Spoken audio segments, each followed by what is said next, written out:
Bien le bonjour à tous et à toutes, c'est Goji et j'espère que vous allez bien car aujourd'hui nous nous retrouvons pour une vidéo un petit peu particulière. En effet, si j'ai l'habitude depuis de très nombreuses années maintenant d'écrire et publier des vidéos chaque semaine sur One Piece, en théorisant, spéculant et analysant les mystères de cet univers si fabuleux, aujourd'hui on va échanger de rôle avec Eiichiro Oda. L'auteur se livre dans un question-réponse absolument unique où il décide de répondre à 10 grandes questions de One Piece que les fans se posent depuis quelques mois, quelques années ou quelques dizaines d'années. Une grosse vidéo s'annonce alors dans son contenu. Je vous invite à laisser un like et à vous abonner pour m'aider à passer le cap des 400 000 abonnés. Je vous remercie et je vous souhaite une très bonne vidéo. Question numéro 1. Quand Luffy utilise le Gear 5, il sort des objets comme des lunettes de protection et un casque de baseball d'un Nagoromo. Peux-tu nous expliquer comment ça fonctionne? Réponse d'Eiichiro Oda, c'est l'entrée dans le monde de l'imagination de Nika. Bon, alors... en particulier sur cette première question, il reste assez réservé.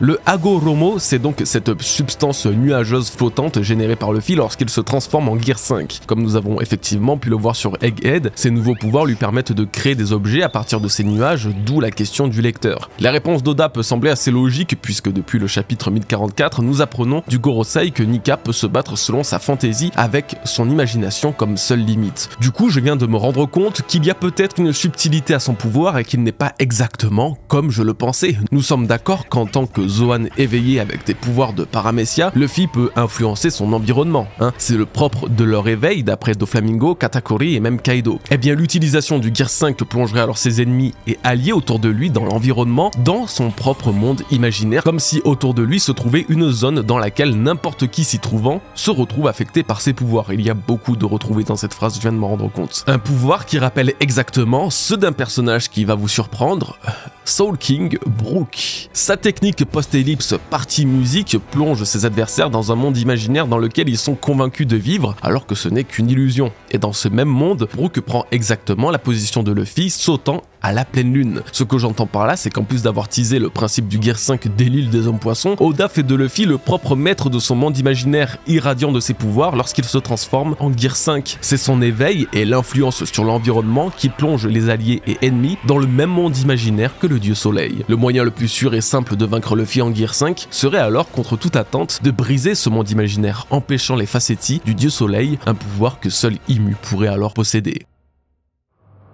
Question numéro 2. Est-ce que Dragon a déjà vécu avec Luffy? Réponse d'Eiichiro Oda, non, du moins pas dans les souvenirs de Luffy. Il est différent de Kuma car il est le chef de l'armée révolutionnaire. Et si leur relation de parenté est révélée, cela mettrait la vie de Luffy en danger. Je me demande quel sentiment il a ressenti lorsqu'il a dû quitter sa famille et ce qu'il a pensé en voyant son fils à Lockdown. Cette nouvelle question concerne surtout Dragon et fait énormément écho au chapitre 1101. En plein flashback de Kuma, ce dernier rend discrètement visite à Luffy après avoir déjà découvert son existence lors du raid des révolutionnaires au royaume de Goa pour sauver ses citoyens. À ce moment-là, il se doutait déjà du lien entre ce jeune garçon et Dragon. La réaction du leader des révolutionnaires était d'ailleurs pleine de sens. Qu'aujourd'hui, Oda révèle que Dragon n'a pas vraiment vécu avec son fils est la parfaite continuité de ce chapitre 1101. Un enfant et la faiblesse d'un parent, c'est une vérité. C'est une vérité, mais ce n'est pas non plus un mal. En tout cas, pas pour 99,9% des gens. Malheureusement, Dragon, lui, s'est donné une mission que personne d'autre ne peut accomplir, celle de libérer le monde de l'oppression du gouvernement mondial. La présence de Luffy dans sa vie ne pourra que lui porter préjudice pour accomplir son objectif. Il a dû,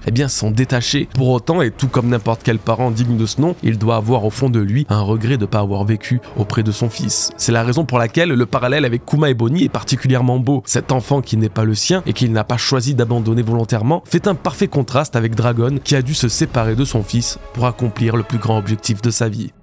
Question numéro 3. Sabo a hérité du Mera Mera no Mi. Il démontre toute la puissance de ce fruit. A-t-il suivi un entraînement pour apprendre à utiliser correctement ce fruit du démon? Réponse d'Eiichiro Oda, il s'entraîne tous les jours. Je pense que Sabo, qui a retrouvé la mémoire, se souvient de beaucoup de choses. Cette question peut paraître bateau au premier abord parce que oui, on sait que Sabo s'entraîne beaucoup à peine l'arc de Dressrosa terminé, que nous le voyons s'entraîner sur Baltigo avec ses nouveaux pouvoirs. Pourtant, mentionner le regain de mémoire de Sabo ne serait pas anodin de la part d'Oda. Et si Sabo utilise si bien ses nouveaux pouvoirs, justement car ils appartenaient à Ace par le passé et que l'expérience de son frère avec le Mera Mera no Mi lui ait été transmise. Que les fruits du démon, vu qu'ils semblent eux aussi posséder une vie, une forme de volonté, puissent conférer à leurs nouveaux utilisateurs certains souvenirs ou certaines expériences de leur ancien possesseur. La plus grande preuve à cette théorie se trouve justement au chapitre 792. Burgess provoque Sabo en lui rappelant la mort d'Ace. Le vice-commandant des révolutionnaires gardera plus ou moins son calme, lui disant qu'il leur pardonne mais que les flammes d'Ace, elles, ne leur ont pas pardonné. Tout en attaquant Burgess avec la même technique que son frère, le Iken, le poing ardent. Voici pourquoi Sabo, ayant hérité du Mera Mera no Mi, est si puissant avec lui, déjà car il s'entraîne, mais surtout car ce fruit du démon recèle en lui l'expérience de ses combats passés avec Ace, créant une synergie exceptionnelle entre le corps et l'esprit des deux frères. Du coup, peut-être que Luffy aussi aura des souvenirs de Joy Boy ou des restes de sa puissance, vu que lui aussi possédait le Ito Itonomi modèle Nika il y a de cela 800 ans. Question numéro 4. Le navire des pirates de Barbe Noire s'appelle Saber of Chebek, le sabre de Chebek. Cela a-t-il un lien avec Roxy Chebek? Réponse d'Eiichiro Oda, Chebek est le nom d'un type de navire, donc cela pourrait être une coïncidence ou peut-être pas. Bon bah dis donc Oda, surtout te gêne pas, hein. Si on te fait chier, dis-le nous tout de suite, on arrête de lire ton manga. Hein. Bah ouais, du coup il n'y a pas grand chose à dire là-dessus, à part qu'Oda met très souvent de gros liens bien théoriques entre plusieurs personnages ou événements, comme une espèce de coïncidence, sauf que ça veut tout rien dire. Je pense quand même que s'il ne répond pas à cette question alors qu'il a sélectionné sur plusieurs milliers qu'on se pose sur One Piece, c'est peut-être justement car la réponse se trouve déjà dans la question. Le lien entre Barbe Noire et Chebek est bien trop évident pour n'être que la source du hasard, surtout dans One Piece. Alors s'il dit que c'est peut-être pas une coïncidence, c'est effectivement que ça n'en est pas une. Il sait très bien ce qu'il fait et il aurait pu nommer le navire de Teach de 1001 manières, or il a décidé de le nommer comme le capitaine des Rocks, et ce seulement quelques mois ou semaines avant la révélation de son existence. S'il n'en parle pas maintenant, c'est qu'Oda nous prépare bel et bien le flashback et l'histoire de Chebek qui fera directement le lien avec celui de Marshall D. Teach. Question numéro 5. L'attaque Kamuzari qui a vaincu Kid en un coup a-t-elle été apprise de Roger ou Shanks l'a-t-il maîtrisée en l'imitant? Réponse d'Eiichiro Oda, il s'en est souvenu car il a toujours admiré Roger. Ce n'est pas une chose que n'importe qui parmi les pirates de Roger peut imiter, donc le talent de Shanks est assez impressionnant. Dans cette réponse, Oda prouve à nouveau que Shanks avait un talent inné exceptionnel, expliquant pourquoi et comment Roger souhaitait faire de lui son héritier comme l'a révélé Baggy au chapitre 1082. Shanks n'est pas l'un des plus puissants personnages de One Piece par pur hasard ou par défaut, hein. Il y a quelque chose chez lui et dans son sang qui le rend si exceptionnel, rendant alors la théorie qu'il est le fils de Figarland Garling cohérente à 1000%. En fait, on parle là d'un chevalier divin, leader de ce groupe de guerriers célestes qui semble avoir de grandes compétences au sabre. Effectivement, on peut comprendre en quoi le talent de Shanks est aussi impressionnant pour imiter le Kamuzari du roi des pirates, s'il est bel et bien le fils d'un tel personnage. Question numéro 6. Peux-tu nous expliquer comment fonctionne le système de primes de la Cross Guild? Réponse d'Eiichiro Oda, l'amiral de la flotte a 5 couronnes, l'amiral a 3 couronnes, le vice-amiral a 5 étoiles, le contre-amiral a 3 étoiles, le capitaine et commodore ont 1 étoile, les officiers de terrain valent 1 million de berry, les officiers de compagnie valent 100 000 berry, une couronne est égale 10 étoiles et une étoile est égale 100 millions de berry. Pour les marines célèbres, c'est un cas spécial. Alors dans cette réponse, Oda nous révèle alors que l'amiral en chef actuel de la marine, Monsieur Sakazuki Akainu, est recherché pour pas moins de 5 milliards de berry par la Cross Guild. Tenez-vous bien, ça fait d'Akainu le personnage le plus recherché de One Piece actuellement. C'est pas une blague. La prime la plus haute chez les pirates est accordée à Shanks pour 4 milliards et 48 millions de berry, hein, si on enlève Kaido et Big Mom du coup. Akainu est donc recherché par la Cross Guild pour un montant similaire que l'était Barbe Blanche pour la marine, ce que je trouve absolument fou.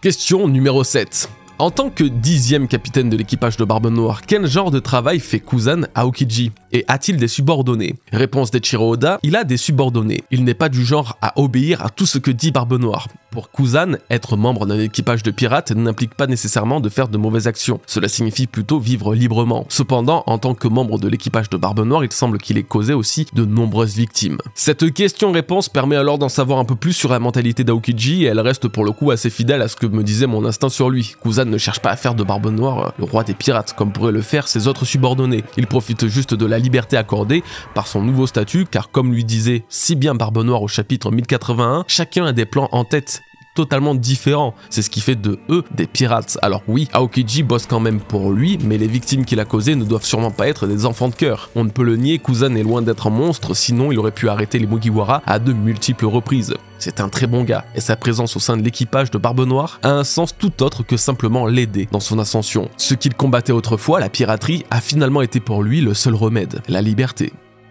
Question numéro 8. Quel est le type de système de recrutement militaire mondial qui a ajouté Fujitora et Ryukugyu aux forces des marines?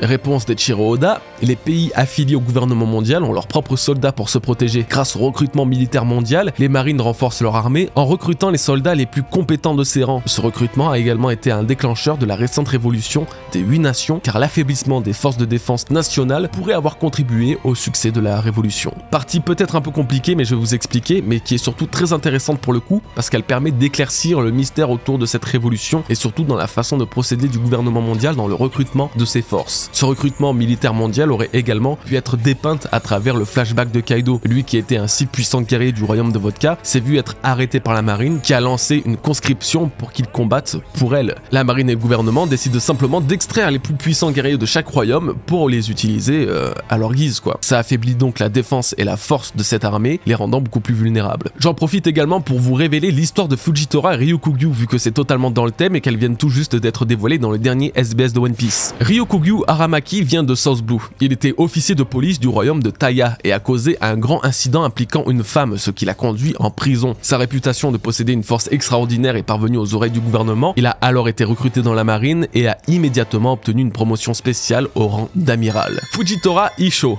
a subi des pertes dans un lieu de jeu d'argent sur l'île Twin Snake, située dans West Blue, et travaillait là-bas comme garde du corps quand le gouvernement mondial l'a recruté avec une grosse somme d'argent. Isho était un chef militaire de la défense dans le royaume d'Aoi, qui existait autrefois sur Grand Line, et le gouvernement mondial savait qu'il avait été un criminel de guerre important en raison de la destruction du royaume d'Aoi pendant la guerre. Voilà, donc tous ces pays sont intimement liés à la révolte des 8 nations puisque le gouvernement a récupéré leurs plus puissants soldats, affaiblissant ainsi leur force et aidant du coup à la révolution.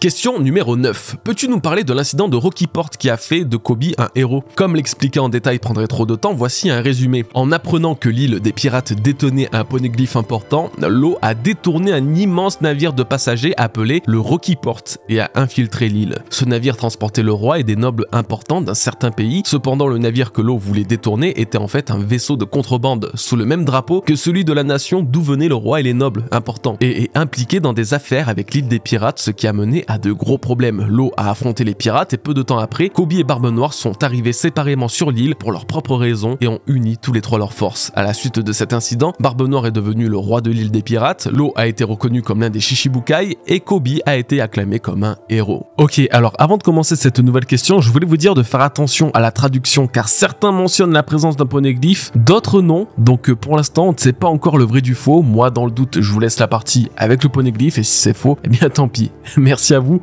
on continue. Alors c'est passionnant pour le coup mais un petit peu compliqué et pas super bien expliqué. Alors en gros de ce que j'ai compris, le Rocky Port n'est donc pas un lieu mais un immense bateau. C'est pourquoi au chapitre 1080 il disait avoir terminé de réparer le Rocky Port. Ce n'était non pas un port mais bien un navire.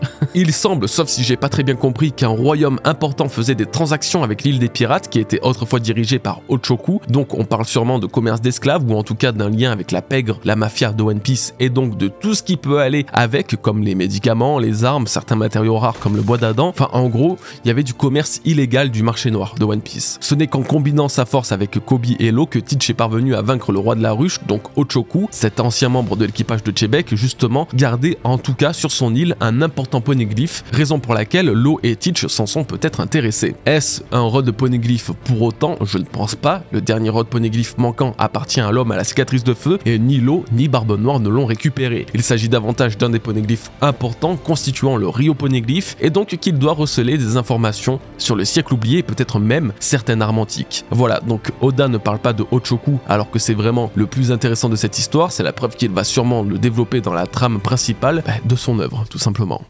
Question numéro 10. Lors de l'incident de God Valley, Sun Garling a confronté les pirates, mais quelle est la puissance de ses capacités de combat? Réponse d'Eiichiro Oda, il est puissant, il y a une raison à sa force. Bon, bah merci encore, hein, Oda, c'est une dinguerie d'être autant précis dans tes réponses. Alors si on veut ajouter un petit peu plus de consistance à cette question, mais surtout à cette réponse, il faut croire que Garling est bien différent des autres chevaliers divins. À mon sens, il possède le Haki des rois, vu qu'il est le leader de ces guerriers célestes, mais l'autre raison à sa force serait peut-être son fruit du démon ou son pouvoir pouvoir démoniaque. Et ce que j'entends par pouvoir démoniaque, c'est évidemment la transformation des doyens en démons, qui ne semble pas venir d'un Zoan mythique. Maintenant que Garling est un membre du Gorosei, c'est qu'il doit lui aussi posséder cette transformation en démon pour remplacer Saturne, exécuté par Imu en personne. Un yokai lié à la lune, comme le croissant de lune que représente sa coupe de cheveux, est effectivement le plus logique que l'on puisse imaginer, et c'est de là dont il tiendrait sa force si particulière. Bien qu'il reste encore timide sur de nombreux sujets, comme nous l'avons vu, nous nous sommes tous posé ces 10 questions au moins 1 milliard de fois, et certaines réponses apportent une vraie plus-value à l'œuvre dans son état actuel. L'histoire de Rocky Port, la révolte des 8 nations, même la prime d'Akainu dans la Cross Guild, ça m'a vraiment surpris. Alors voilà, pour patienter encore une semaine avant le retour des scans, j'espère que cette vidéo et que ces quelques news vous auront plu et apporté quelque chose. Je vous invite à liker cette vidéo et à vous abonner, car quelques petits bangers vont sortir d'ici la fin de l'année, j'ai très hâte de vous les montrer. Merci à tous d'avoir répondu présent à cette vidéo, portez-vous bien les bros. Peace.